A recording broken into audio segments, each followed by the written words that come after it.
ইয়াৰ পিছত বহুত লৰা ছোৱালীয়ে মোক সুধি আছে যে এডিআৰই ৰিজাল্ট কেতিয়া দিব এডিআৰই ৰিজাল্ট 7 মাৰ্চ শুক্ৰবাৰে আমাৰ গ্ৰেড 3 আৰু গ্ৰেড 4ৰ যি আমাৰ ৰিক্ৰুটমেন্ট কমিশন আছে তেওঁলোকে ঘোষণা কৰিব যিমান কেইটা পদ আছে তাৰ বিপৰীতে দুজনকৈ লৰা ছোৱালীক এই পৰীক্ষাত উত্তীৰ্ণ হ'ব আৰু তেওঁলোকৰ মাজত পৰৱৰ্তী সময়ত ৰিটেন টেষ্ট অৰেল অনুষ্ঠিত হ'ব অৰ্থাৎ লিখিত পৰীক্ষাৰ ৰিজাল্ট গ্ৰেড 3 আৰু গ্ৰেড 4 আমি 7 মাৰ্চ তাৰিখে ঘোষণা কৰিম এটা পোষ্টৰ বিপৰীতে দুজনকৈ লৰা ছোৱালীয়ে এই লিখিত পৰীক্ষাত উত্তীৰ্ণ হ'ব শেষৰ নম্বৰটোত যদি বেছি লৰা ছোৱালীয়ে একেটা নম্বৰে পায় তেতিয়ালে হয়তো 3000 পোষ্টৰ বিপৰীতে মই ধৰি ল'ব কৈছো 6000 লৰা ছোৱালী পাছ কৰিব লাগে কিন্তু একেটা নম্বৰ যদি বহু পৰীক্ষাৰ্থীয়ে লাভ কৰে তেতিয়া হলে একে নম্বৰ পোৱা লৰা ছোৱালী সকলেও পৰীক্ষাটো ডেফিনেটলি পাস কৰিব অৰ্থাৎ আমি যদি ধৰি লওঁ 50 যে কাট অফ মাৰ্ক কিন্তু 50 যদি 50 জন লৰাই নম্বৰ পাইছে তেতিয়ালে 50 জন লৰাই লিখিত পৰীক্ষাত পাস কৰিব গতিকে 1:2 বুলি কলেও 1:2 একেবাৰে গ্ৰামাটিক্যাল সেন্সত নহব হয়তো দুজন চাৰিজন লৰা ছোৱালীয়ে বেছিকৈ পাস কৰিব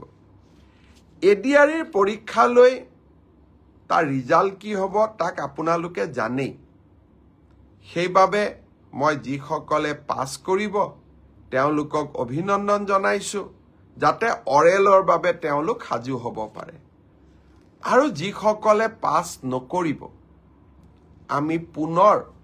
এই বছৰৰ শেষৰ ফালে নতুন বিজ্ঞাপন দিয়াৰ বাবে চেষ্টা কৰিম আপোনালোকে আৰু এবাৰ পৰীক্ষাত অৱতীৰ্ণ হ'ব আৰু লগতে অসমত উদ্যোগসমূহ আহিব মুখ্যমন্ত্ৰীৰ আত্মনিৰ্ভৰ অসম অভিযানো আছে আমি নিজকে তৃতীয় আৰু চতুৰ্থ বৰ্গত নহলেও বেলেগ ধৰণে পাস কৰি বেলেগ ধৰণেও জীৱন সফল কৰাৰ বাবে আমি প্ৰচেষ্টা কৰিম বহুত লৰা ছোৱালীয়ে মোক কৈ থাকে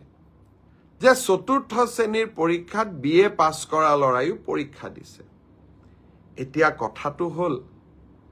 আমি কোনোবাই যদি নিজকে চৰকাৰক ফাঁকি দি পৰীক্ষা দিয়ে তদন্ত নোহোৱালৈকে মুখ্যমন্ত্ৰীয়ে গম পাব নোৱাৰে কেতিয়াবা আপোনালোকে এনেকে মোক ফেসবুকত লিখে টুইটাৰত লিখে যেন মই সব গম পাওঁ কোনোবা লৰা এজনে যদি বিএ পাস কৰিও নিজৰ যোগ্যতাটোক লুকুৱাই পেলাই চতুৰ্থ শ্ৰেণীৰ পৰীক্ষাত আবেদন কৰে মুখ্যমন্ত্ৰীজনে কেনেকৈ গম পাব আপোনালোকে খবৰ দিব আপোনালোকক আমি সুবিধা দিম যে এনে যিসকল লোকে আপোনালোকে দেখিব যে লিখিত পৰীক্ষাত পাস কৰিছে কিন্তু এডুকেশনাল কোৱালিফিকেশনক তেওঁলোকে লুকুৱাই ৰাখিছে আমি সুবিধা দিম আপোনালোকক অভিযোগ দিয়াৰ বাবে যাতে অৰেল পৰীক্ষা হোৱাৰ আগতে বা মৌখিক পৰীক্ষা হোৱাৰ আগতে আমি আপোনালোকৰ অভিযোগবোৰ নিৰ্দিষ্ট ইউনিভাৰ্চিটি লগত কথা পাতি আপোনালোকৰ অভিযোগবোৰ যাতে আমি নিষ্পত্তি কৰিব পাৰো আৰু এটা পৰীক্ষাৰ বিষয় মই জনাব খুজিছো সেইটো হল post graduate teacher post graduate টিচাৰৰ ক্ষেত্ৰত মোক বহুতে সুধি আছে ৰিজাল্ট কেতিয়া দিব কিন্তু পোষ্ট গ্ৰেজুৱেট টিচাৰৰ পৰীক্ষা হৈ যোৱাৰ পিছত ইয়াৰ যি আনসাৰ কি আছিল সেই আনসাৰ কি আপোনালোকৰ সন্মুখত আমি দিছিলো আপোনালোকৰ মাজৰে বহুজনে এই আনসাৰ কি খেনিক প্ৰত্যাহ্বান জনাইছে অৰ্থাৎ চ্যালেঞ্জ কৰিছে 2-3টাৰ ক্ষেত্ৰত ইয়াৰ ক্ষেত্ৰত সিদ্ধান্ত লবলৈ 11 মাৰ্চ তাৰিখে এক্সপাৰ্ট কমিটি তেওঁলোকে এখন বৈঠক আহ্বান কৰিছে যে যিসকলে এনসাৰ কি চ্যালেঞ্জ কৰিছে তেওঁলোকৰ যি আমাক কৈছে যে আপোনালোকৰটো ভুল আমাৰটো শুদ্ধ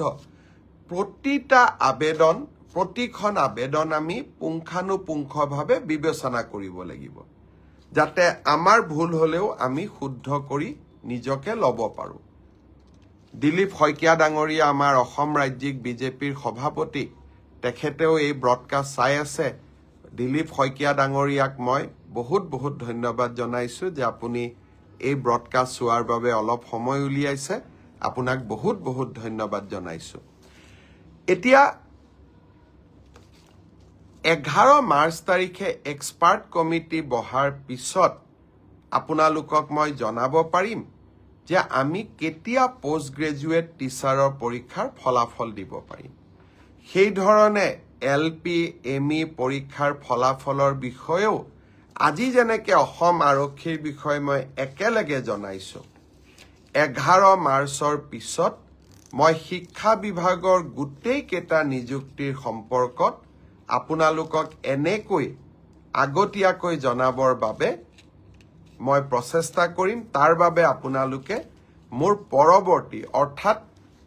11 মাৰ্চৰ পিছৰ কোনোবা এটা ফেসবুক লাইভৰ অনুষ্ঠানৰ বাবে অপেক্ষা কৰিব লাগিব পুনৰ এবাৰ আপোনালোকক ধন্যবাদ জনাইছো প্ৰায় 12,500 ব্যক্তিয়ে এই ফেসবুক লাইভ অনুষ্ঠান প্ৰত্যক্ষভাৱে চাই আছে জিতু দাস ডাঙৰীয়াই লিখিছে গ্ৰেড সিএম এইচবিএছ স্যাৰ মৰমখেনি লৈছো কিন্তু মইতো গ্ৰেড হ'ব নোৱাৰো টিকা কেশৱ তিমিসা তেওঁ গুড ইভিনিং দিছে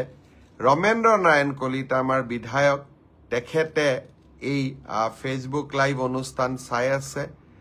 মই ধন্যবাদ জনাইছো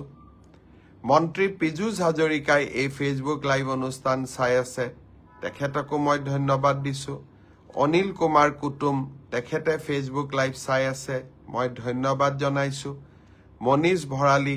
ধন্যবাদ জনাইছো আফসাৰ আলী ধন্যবাদ জনাইছো হবিদ মোহাম্মদ চৌধুৰী ধন্যবাদ জনাইছো লক্ষ্যজিত বৰদলৈ ধন্যবাদ জনাইছো কেইটামান নাম মই পঢ়িব পৰা নাই তথাপিতো মই সকলোকে ধন্যবাদ জনাইছো মমিতা নাথ মই ধন্যবাদ জনাইছো কল্যাণী ৰয় আপুনি চাই আছে মই আপোনাক ধন্যবাদ জনাইছো সীমান্ত শইকীয়া মই ধন্যবাদ জনাইছো তুলিৰাম ৰংহাং ডাঙৰীয়াই ফেসবুক লাইভ চাই আছে মই আপোনাক ধন্যবাদ জনাইছো সুকন্যা মৰাণ ফেসবুক লাইভ চাই আছে মই ধন্যবাদ জনাইছো পৰীক্ষিত দত্ত মই ধন্যবাদ জনাইছো অহাকালি অসম বিধানসভাত জাস্টিস বিপ্লৱ শৰ্মা কমিটিৰ প্ৰতিবেদন সম্পৰ্কে আলোচনা হ'ব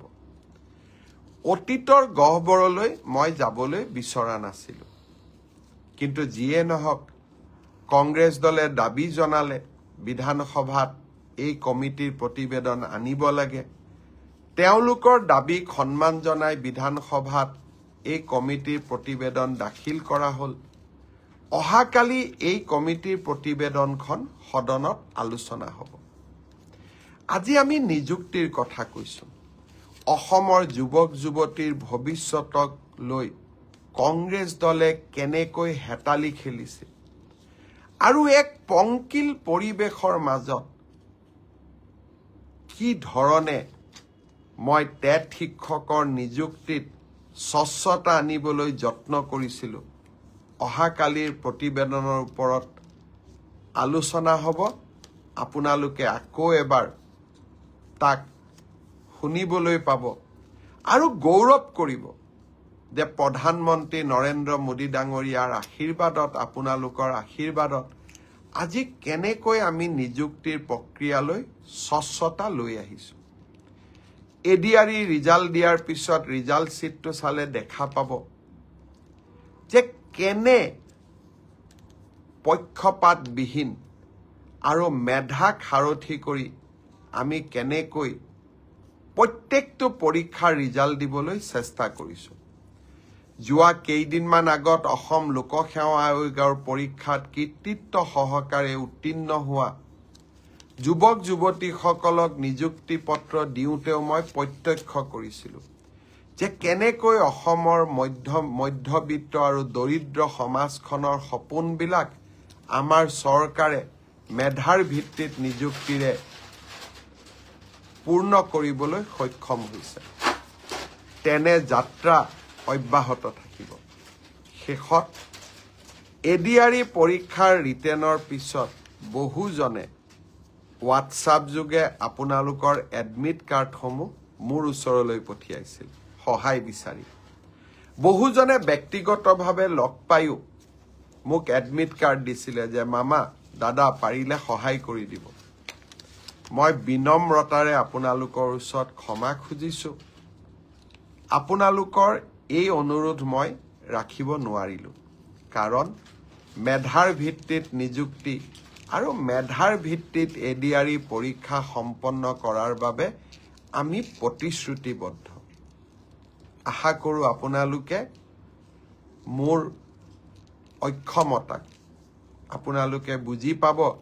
আৰু আপোনালোকে মোক যেন কোনো কাৰণে বেয়া নাপায় পুনৰ এবাৰ সকলোকে ধন্যবাদ জনালো অভিনন্দন জনালো ফেচবুক লাইভ অনুষ্ঠান চোৱাৰ বাবে আকৌ লগ পাম বহুত বহুত ধন্যবাদ জয় হিন্দ বন্দে মাতৰম